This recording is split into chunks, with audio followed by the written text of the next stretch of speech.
I've never been one to believe in ghosts. Haunted houses, Ouija boards, people claiming they saw their dead relatives at the foot of their beds. None of it ever moved the needle for me. I'm an accountant. My world is numbers, deadlines, spreadsheets. Things that make sense. At least they used to. This all started in the most mundane way imaginable on a Tuesday morning in mid-October. I was late for work, spilling coffee on my shirt as I juggled my keys and briefcase. The kind of frantic morning that makes you question all your life decisions. I jumped into my car, a dull gray Subaru Outback I'd owned for 3 years, tossed my bag in the back seat, and backed out of the driveway. I hadn't even made it to the first traffic light when I heard it. A laugh. Soft. Giggling. A child's laugh. I froze. Just for a second. That second where your brain tries to fit the sound into something normal, radio static, something outside, an echo. But the radio was off, and my windows were up, and it came from the back seat. I checked the rearview mirror. The seat was empty. I tried to laugh it off, muttered something about lack of sleep, and kept driving. But something about that laugh stayed with me. It didn't sound like just any kid. It sounded close, like it had been whispered just behind my right ear. And it had this strange texture to it, thin and breathy, but also wet, like someone laughing through a mouthful of water. That night, I chalked it up to stress and turning early. I live alone. No kids. No pets. No wild neighbors. The next morning, I was back in my Subaru, gripping the wheel with a little more tension than usual. I even checked the back seat before starting the car. Nothing. But then, as I drove past the same intersection, I heard it again. The laugh. This time longer. And this time it responded. I had said, "Jesus, what the hell is that?" out loud without realizing it. The laugh answered, mimicking me, like a parrot or a child trying to be funny. Jesus. It stretched the word like chewing gum. I slammed on the brakes and pulled over. My heart was thudding so hard I could hear blood pounding in my ears. I turned and looked at the back seat. Empty, but something was different. The child's safety belt was unbuckled. I hadn't noticed it before. I hadn't used it. There'd never been a child in my car. Why would the belt be undone? I reached back and clicked it in. As I did, I noticed something wedged in the seat crack. A toy. It was one of those cheap plastic figurines. A little action figure. Grimy. Its paint was faded, but the face, what should have been a smile, was smudged off, the plastic warped like it had been melted. My fingers recoiled from it instinctively, and I dropped it on the floorboard. I drove the rest of the way to work in silence, constantly checking the mirror. That was the beginning. 3 nights later, I came home late from a client dinner. I was just about to head upstairs when I remembered the toy in the back seat. I didn't want it in my car. I don't know why. It made my skin crawl.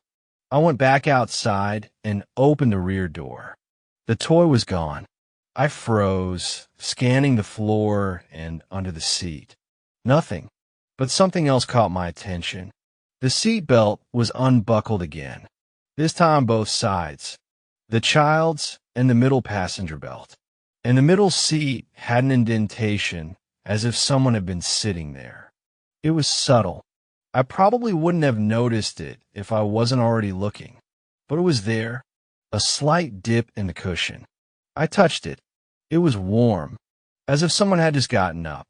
I locked the car and went inside, but I didn't sleep that night. Over the next few days, it got worse. The laugh became more frequent. It would come on during the morning commute, sometimes twice. Once it even broke into song, just a soft hum, like a lullaby with no words. My friend started noticing I was on edge. My coworker, Rachel, asked if I was feeling okay. "You look like you haven't slept in a week," she said, handing me a coffee. "I'm just tired," I replied. Nightmares. That was only partially true. I hadn't had dreams. What I had were noises. I'd wake up in the night to the sound of something running in the hallway. Light, pattering feet. And once, a rattle from my front door like someone trying to get in. And always the laugh. But it was the morning of October 22nd when things turned. I was driving along the same route when I passed a school playground. Empty, of course. It was Saturday, but just as I glanced at the monkey bars, I caught movement in my mirror. A child, a boy, in the back seat. He wasn't sitting like a normal passenger. He was crouched, knees to chest, hands gripping the headrest in front of him, his face peeking out around it. Smiling. A stretched, unnatural grin. Lips too thin, cheeks sunken, eyes wide, and glassy. I screamed, swerved the car. When I pulled over, heart racing, I spun in my seat and grabbed for him. There was no one, just an indentation in the seat. And in the indentation, 2 wet handprints. Small, child-sized, imprinted into the fabric. And the worst part? They were facing the wrong direction. Fingers pointed toward the backrest, not the edge, as if he had been sitting there, facing the trunk. I took the car to a mechanic the next morning, not for engine trouble, not even for electrical work, but to ask if the back seat could be faulty somehow. I danced around the real reasons. Something might be loose under the cushion, or maybe I dropped something that's causing a smell. It was a weak excuse, but the mechanic, Tom, was the kind of guy who didn't ask too many questions if you were paying. He agreed to check it out while I waited. The lobby was cold and smelled like burnt coffee and grease. I stared through the shop window at the Subaru, my nerves buzzing. I almost wanted him to find something, some mold, dead animal, something rational. Instead, he came back out 15 minutes later with furrowed brows and something in his hand. "You leave this back there?" he asked. It was the toy, the same melted face action figure, but I had seen it disappear. It was gone. I checked the whole damn car. My mouth went dry. "Yeah," I said. "Just toss it." He raised an eyebrow and placed it in a trash bin behind the counter. I also noticed the middle seat belt's been cutting into the leather. "See this?" He led me back and pointed to the backrest. The 2 upper corners, with a seat belt crossed when someone buckled in, were scraped raw. It looked like someone had yanked it forward again and again, like pulling a leash on a wild dog. The leather was torn in claw-like lines. "Whoever's been sitting here has been fidgeting like hell," he said. I didn't correct him. I thanked him, paid, and drove home. The whole time, I kept checking the rearview mirror. Nothing. But the toy. The one he had thrown out, it was back by nightfall. I found it sitting on my nightstand when I walked into the bedroom. No dirt. No scratches. No signs of travel. Just placed there, neatly like someone was returning it. That night, the laugh came back. Not in the car. Not in my dreams. In my closet. I was brushing my teeth when I heard the soft sound, barely audible over the whir of the electric toothbrush. A thin, breathy giggle from behind the closet door. I turned and stared at it for a full minute, toothbrush buzzing in my mouth, foam dripping down my chin. Nothing moved. I stepped over, turned the knob, and yanked it open. Empty. Just my shirts, jackets, shoes on the floor. But the floor was wet. 2 small footprints. Bare, like a child had stepped in from the rain. They led out of the closet. Not in. I stopped driving the car for a few days. took ride shares to work, walked when I could, but it didn't help. The phenomena had followed me. The toy showed up in my fridge once, right on top of the eggs. I found a backseat belt buckled one morning despite having not opened the car in 3 days. My co-workers began to notice I was off. Rachel cornered me in the break room. "Are you okay? You look sorry. You smell like something's rotting." She wasn't wrong. The odor followed me.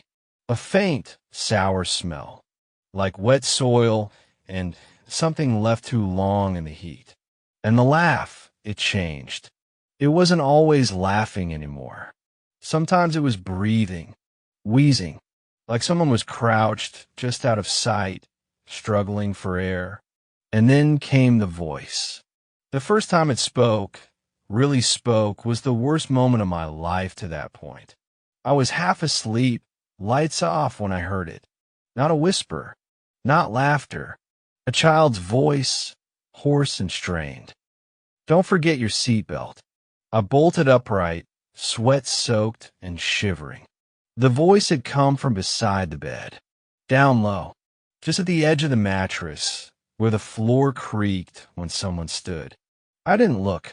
I couldn't. I lay there for the rest of the night, eyes locked on the ceiling, heart hammering like a drum. The next morning, I found my car door open, just slightly ajar. Nothing was stolen. Not the GPS, not the dash cam, nothing.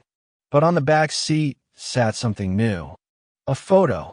It was black and white, faded, water damaged, but you could still see what it was, a family portrait.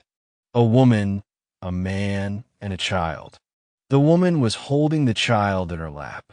The child had no face, not scratched out, not turned away, just nothing. A blank space where a face should be.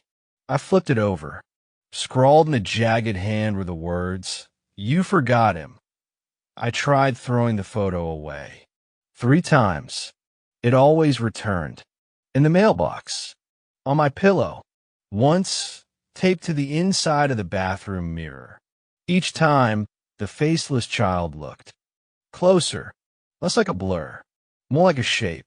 And one night, I swore it blinked. Eventually, I broke down. I drove to the police station with the photo, the toy, everything I had. I told them the truth, or as close as I could. Said I thought someone had been in my home, messing with me, stalking me. The officer on duty gave me a tired look. Any signs of forced entry? No. Any threats? No. Just this stuff. It keeps showing up. He looked at the photo and nodded slowly. "This child, do you know who it is?" "I don't," I said. "I swear." He set the photo down and tapped a pen on the desk. Sometimes people disassociate. Memory loss. Traumatic events. "Are you sure this isn't from your past? A sibling, maybe?" "No," I insisted. "I was an only child." That's when he gave me the look. The same one doctors give when they're about to recommend a psych eval. They let me go home with a warning to get cameras, lock my doors, maybe talk to someone. But that night, as I sat in my car outside the house, something happened that finally broke me. I looked into the rearview mirror, and I saw myself, not a reflection, but a second me, sitting in the back seat, mouth open and laughing. I spun around. Nothing. But the seat was soaked, and the smell, like rot and dirt and mold, was chokingly strong. I stumbled out of the car and slammed the door. Inside, the lights were already on. I hadn't left them that way. I didn't sleep at all that night.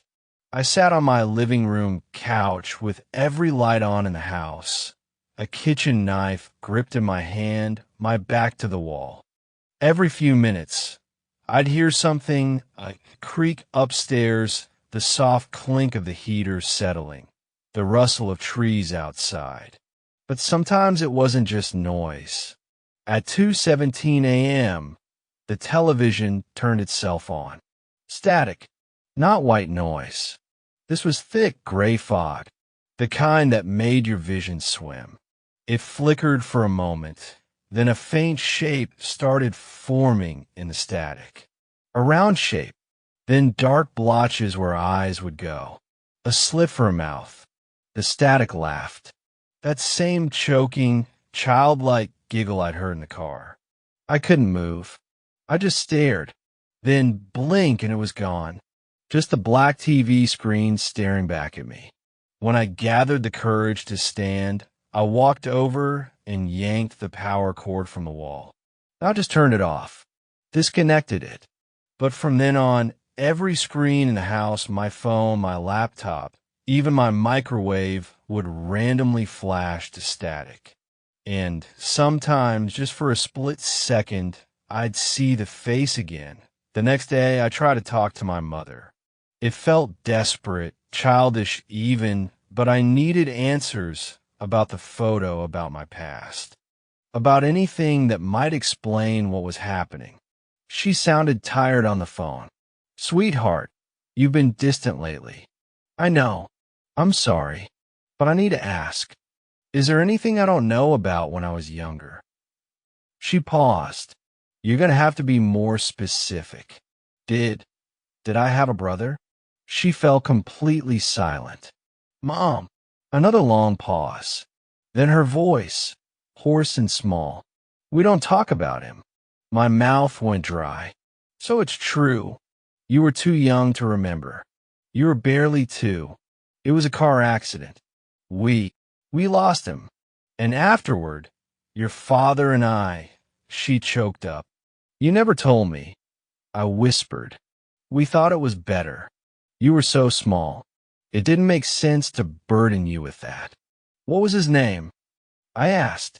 She hesitated again. "Colby." That name hit me like a brick. Because 2 nights ago, I had dreamed someone whispering, "Don't forget Colby." My blood ran cold. Why now? Why is this happening now? "I don't know," she said softly. "We buried him properly. We did everything right. But sometimes spirits." Her voice cracked again. "Sometimes grief leaves cracks." That night, I couldn't stay at my house. I got a motel room on the other side of town. It was cheap, stale, barely clean, but I didn't care. I just needed a night of peace. But peace didn't follow. At 3:11 a.m., the motel fire alarm blared for exactly 1 second. Then silence. I opened the door, looked into the hallway. Empty, except for something small lying on the floor just outside my door. The toy, that same deformed action figure, now missing one of its arms. And beside it, in black crayon on the wall, someone had scribbled, "You left him." I tried not to scream. Tried to convince myself this was just trauma bubbling up, some buried childhood memory erupting as hallucinations. I even went to a therapist the next morning. Told him some of it, minus the ghost stuff. But as I sat in the waiting room afterward, scrolling through my phone, a new photo appeared in my gallery. It hadn't been there before. It showed me, sleeping in my motel bed, taken from above me. The angle was wrong. The motel room had no upper loft, no ladder, no platform, just a bed, the lamp, and the ceiling vent above it. In the photo, something was peering down from the vent. Small, shadowed, with pale fingers gripping the vent slats. I drove home that evening, half mad from exhaustion. As I parked, I saw it again, movement in the back seat. I turned around fast this time. Nothing, but the seatbelt was buckled, tight, and in the middle of the cushion sat a new drawing, crumpled childlike. Stick figures, a house, a tree, a car, and 2 children holding hands. One had a face, one didn't. Later, I couldn't help it. I went back through old family albums, digging through photos I hadn't looked at in years. And then I found it. A picture from a birthday party. I must have been 3, maybe 4. In the photo, I was sitting in the back seat of the Subaru, grinning, Pati Hatan, and next to me was Colby. But the strange thing, his face was blurred out. Not like the photo was old or damaged. It was the only part of the image that was blurred, as if something had erased him intentionally, or as if he had never really been there at all. I showed it to my mother. Her hand shook. That's not the original, she whispered. She went to her drawer, pulled out the same photo. In hers, Colby's face was visible, smiling, whole, and in mine, he was a ghost. She stared at me with horror. What have you been doing? She asked. I don't know, I said. I didn't mean to. He's angry. Mom, he's angry at me. That night, I tried to apologize.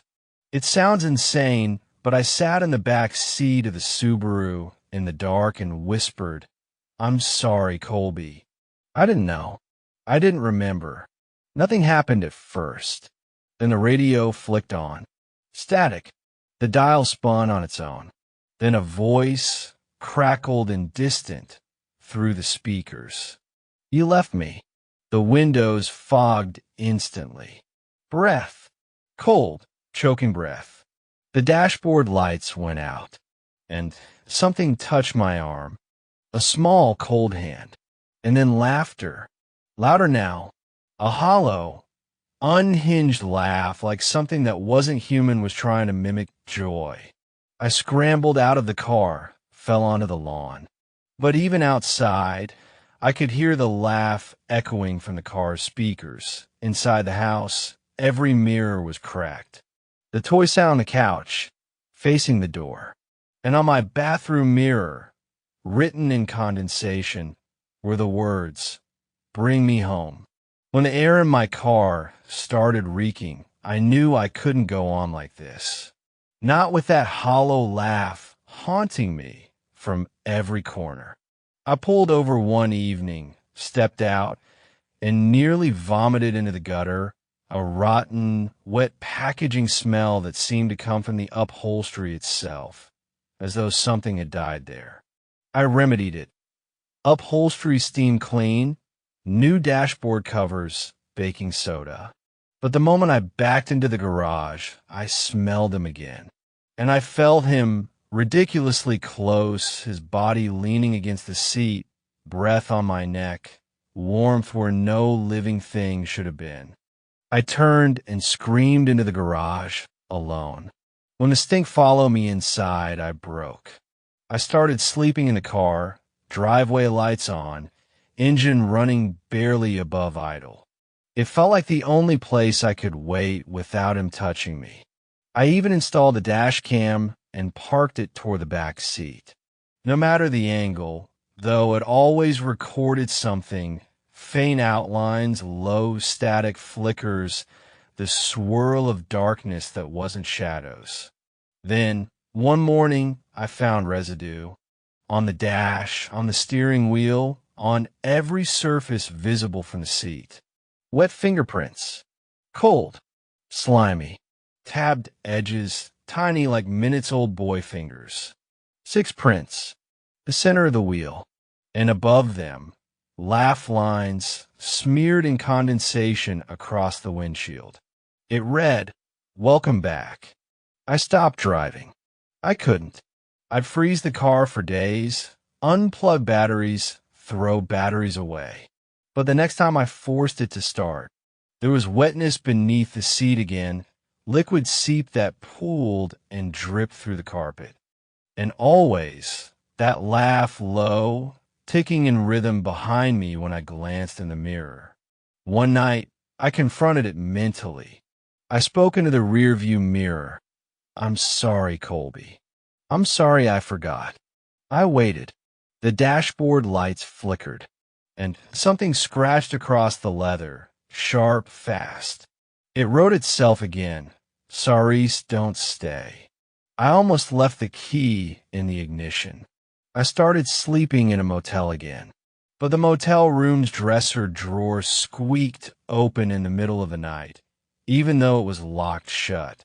The toy appeared on the bed, armless again, grinning at me. And the photo, now it showed him lifting the seatbelt himself. The child's outline was sharper, his body hovering just above the cushion, as if he was waiting for me to look. I begged my brother for help. He arrived, went pale when he stepped into the car. He pointed to a faint outline, where a body-shaped imprint bulged in the seat fabric. 4 days' worth of sweat had soaked, dried, refilled. It looked like the backrest had been molded into skin. I told him everything. Haunted, unhinged, bizarre. He listened for 5 minutes, arms folded. Then he did something I'll never forget. He looked into the rearview mirror and said, flatly, "If Mommy says her firstborn is angry and wants you, you bet your ass he'll come get you." He drove it to my mom's house and parked it in the driveway. With his finger, he drew a circle in the passenger seat with condensation. No more seat. No more passenger. But when I got home that night, the car lights were on, the engine running, the seatbelt buckled, and the laugh, low and eager, echoing in the garage space. My life fractured after that. At work, I started missing deadlines. My coworkers noticed I was jumpy, looking over shoulders, flinching at elevator doors. My friend Jen tried to help. I showed her the toy and photo. Then I played back hour-old audio from the dash cam, static cut with my voice, who's laughing, and then a laugh. Longer, more layered, raspy. When Jen left after midnight, she looked back and saw something in the rear window. She ran back and dropped the toy in my hand. "No more," she said. "You have to get out." That night I left. Took nothing but a bag, the photo, and the toy. I moved across state lines. Got a new car. A used Prius. No kids. No back seats. But the laugh followed. I'd head home from work and hear it faintly through the rear vents. The seatbelt ribbon would flutter. Each morning, I'd check the back for prints. None. Only dampness. And once, gum stuck to the center console. No wrapper. No color. Just unwaxed, cold, sticky crossbones of saliva. Hollow laughter echoed in traffic. A child's giggle occasionally crossing over on the radio between songs. Even on podcasts. I questioned myself every time. Then the voice came. Certain mornings, it wasn't laughter. Just my name, Tom. Every time, the headrest seemed to tremble. Last night, I hit my limit. I packed the car at 3:03 a.m., the same time the TV first turned on. I drove to an exit ramp with no traffic. I opened the back door and screamed until raw. "Leave me the hell alone." Then I screamed again. It answered, backseat rumbling like thunder rolling in. I slammed the door shut, locked every lock, accelerated away. On the rearview camera screen, I could see the seatbelt twirling by itself like wind but locked deep in the belt horn. I don't sleep now. I hide during the day. But the thing has figured it out. I parked in a friend Sarah's garage last night. Her house is new. Safe. She heard the laugh come from the back seat, the door scratch behind the plastic panels. She didn't look. She locked me in her house for the night. And when the morning came, my engine was running. I never thought I'd write that. I'd feel more afraid of my shadow than my own car. But here I am. I think the haunting is pulling me towards something worse, something it's barely revealing. And now, I've learned to dread one thing more than anything else, sound. Specifically, the sound of the engine's low hum, which my car insists on playing even when it's off. Last night, I tried something. I parked my Prius in the middle of an empty lot at 2 a.m., engine off, lights off, doors locked. I sat inside with the radio unplugged surveillance camera rolling on the dash. Then I closed my eyes, just for a minute. No sooner had I done that, I felt something, a low chuffing at the cabin's edges. A minute later, I heard it, the door frame flexing, the metal shifting as if something was leaning on it. I opened my eyes. From the rearview mirror's corner, I saw the front headrest tremble. Not a breeze. No wind. Then that cold, hollow laugh, far off, but moving closer. In stereo, just behind me and over my shoulder. I bolted out of the car. My phone recorded everything, static, the shifting, the laugh. And when I played it back later, I heard a second voice beneath it. Different pitch, gentle and childlike. It said, "Backseat is ready." My hair stood on end. It wasn't just Colby's voice. There was someone else, someone new. Maybe more than one. That morning, I took a walk in the hills. I needed space, distance. But the deeper I got into the trees, the heavier the air felt. Leaves whispered behind me, not from wind, but with giggles. Light-footed laughter, an echo drifting through branches. I turned and saw footprints in the dirt. Not mine, not animal, but human. Big or small, leading uphill. I followed them, half-dazed, until they stopped abruptly at a lone bench overlooking empty valley. No one there, but on the backrest, 2 words etched deep. Ride. I decided I needed help. Not a priest, someone who understands the mechanics of old folklore, someone who's dealt with hauntings tied to objects, places, maybe vehicles. I reached out to Marisol, a local radio host who investigated the supernatural. I've only met her once at a meetup years ago. She agreed to talk. I drove over and handed her the dashcam clip. She listened, eyes pale. "Have you seen anything else? Symbols, objects, impressions?" There were some.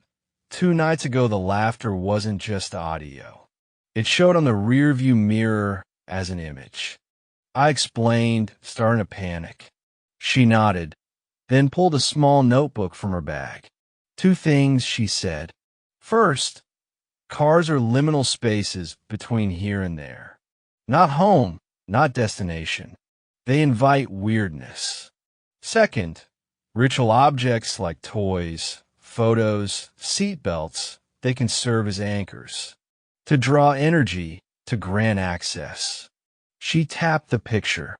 I suspect what's happened, whatever spirit, Colby, or something else, has found a way to embed itself in your vehicle. Not just through memories, but through ritualized presence. Nightly occupancy, they need it. She paused. And now, they're recruiting others. I asked how to stop it. There's a ritual, she said quietly. An unseating. But it's dangerous. You must disassemble the anchor. That means removing everything associated, including the toy, the photo, cleaning the car entirely. Salt, sage, iron filings. And then isolate it, lock it out. Okay. I swallowed so hard.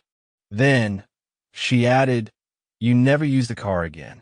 Or you repeat the process every month. I looked at her. That's what you intend to do. She shrugged. I intend to test it. That night, I parked by the river at 11 p.m. I laid out the toy, the photo, a bundle of sage, a line of salt. The dash cam and phone were in the grass. I braced myself. I began speaking, my voice shaking. I named Colby, asked for forgiveness, asked him to leave. I recited an old prayer Marisol emailed me. I crushed the toy underfoot. I burned it. The photo burned too. Its paper twisted and curled. The fire drove heat backward, struck me in the face. I held firm, even when the sound started, the seatbelt buzzing, the car vibrating, a low rumble from the door. Then a figure appeared, a small shape, pale, standing 3 feet away at the edge of the salt line with hands pressed to its face. Not clearly Colby anymore. Something altered, something older. It laughed, a deep echo that shook the earth. I yelled, "Leave," and I threw sage and salt at it. It recoiled, caught in the line. The laughter drowned. Then silence. The car was still, chilled, but not clean. Grease-printed outlines of a small body remained on the steering wheel and backrest. I burned herbs over them, scrubbed with vinegar, chalked symbols. I left the car there by the river. It's morning now. I slept in my friend's spare room. She took the car and reclaimed it for me, had it towed to her lot. I haven't seen the back seat. I don't want to. For a moment, I felt released. The laughter didn't echo in my head. I felt quiet. But then my phone pinged. A photo. It was from the wrecker's lot. Taken by one of them. It showed my back seat empty, spotless. Except you could see, in the reflection on the window, 2 faces. One laughing, one crying, both looking out, and a buckle belt moving. I don't know what to do. The ritual worked for now, but I know it's not gone. Not fully. I fear one day I'll open my car and hear that laugh again. This time, begging for a ride. I didn't sleep after sending the photo. I paced the room, heart pounding, replaying the faces in the window reflection. They weren't real, or not just one. There were 2 this time. One childlike, the other older, sorrowful. Watching. I knew it was bait. The car calling me back. Of course I went. I drove through dark streets, salt-crusted boots gripping the pedals, sage-dusted jacket zipped tight. I parked at the edge of the lot. Its silhouette was familiar and hostile under the pale moonlight. Hands shaking, I unlocked the door. The engine started at my touch. I swear it wanted me inside. I closed the door, and headlights flickered on inside unexpectedly, illuminating the back seat. It was empty, but the seatbelt moved, slowly, as though an unseen hand was buckling it across the empty cushion. Engine's hum deepened, like a throat clearing. I trembled. Opened the glove box, found the toys pieces singed and black. Nobody but me could have put them there. The laugh began, faint, mocking, threaded with older voices under it. Voices of both faces I'd seen. Something in the back seat shifted. Not a shape, just the seat cushion moving, compressing, as if a weight had dropped on it. I sat frozen. The car was alive with presence. "I'm sorry," I said aloud. "I'm sorry I forgot." Radio flickered. Static filled. Then, above the static, a voice. "Take us home." The seat belt began retracting, tightening on its own until there was an empty loop ready. I looked back. I felt him behind me even though I saw nothing. Something wet rubbed the back of my neck. Warm. The rear view camera pinged on. I didn't dare look at the screen. Then, the crunch of small feet on metal. The soft panicked whisper, driver's side. Sunlight. It wasn't sunrise. It was internal light from the car's instrument panel. I could barely breathe. In the passenger seat, a silhouette flickered, faint, translucent. A child's outline with sunken eyes. Seatbelt across its chest. It smiled at me without lips. Engine revved despite being in park. The laugh ricocheted inside the cabin now. Layered, echoing, torturous. My fingers found the ignition. I twisted it off. The engine died. All lights went dark. Except one, the overhead dome. On and shining. I looked up. Tiny drops of wetness fell from the ceiling.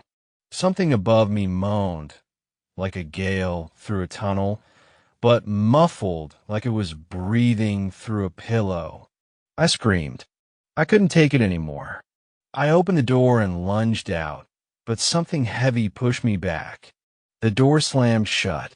The engine roared, full throttle, no foot on the gas. I tried opening the door again. It wouldn't budge. A shape appeared beside me in the window, a toddler's silhouette, pressing hand against the glass, slowly sliding upward. I felt dread, but also kinship. The car stopped roaring. Everything stopped. The dome light snapped off. Then just one word, dry, raspy. Welcome. Then ride.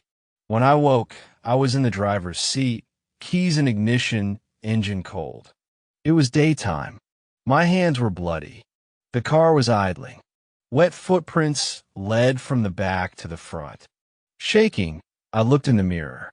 There, behind me, were the two faces clear as glass, smiling. Not distorted anymore. I swallowed bile.